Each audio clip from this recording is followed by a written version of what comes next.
Airless spray machine കൊണ്ട് spray ചെയ്യുന്ന ചെറിയൊരു വീഡിയോയുമായിട്ടാണ് വന്നിട്ടുള്ളത്. മെഷീനൊക്കെ സെറ്റാക്കി ആശാൻ ഗണ്ണുമായിട്ട് ആപ്ലിക്കേഷൻ തുടങ്ങുകയാണ്. സീലിങ്ങും ചുമരും ഒക്കെ ലൈറ്റ് കളർ, ഒരു കളർ ആയതുകൊണ്ടാണ് നമ്മൾ ഒരുമിച്ച് അടിക്കുന്നത്. അല്ലെങ്കിൽ സീലിംഗ് ആദ്യം അടിച്ചിട്ട് അത് കവർ ചെയ്തിട്ട് വേണം ചുമരടിക്കാൻ. 6 മിനിറ്റ് കൊണ്ട് നമുക്ക് ഒരു 12 റൂം ഫിനിഷ് ചെയ്യാവുന്ന രീതിയിലാണ് ഇതിൻ്റെ ഒരു പ്രവർത്തനം. നല്ല അടിപൊളി റിസൾട്ടാണ്.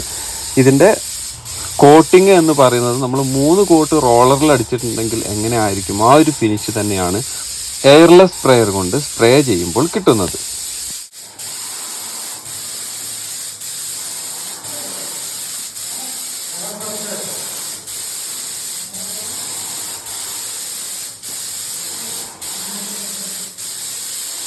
റിസൾട്ട് നോക്കൂ, എങ്ങനെയുണ്ട്? അടിപൊളിയല്ലേ?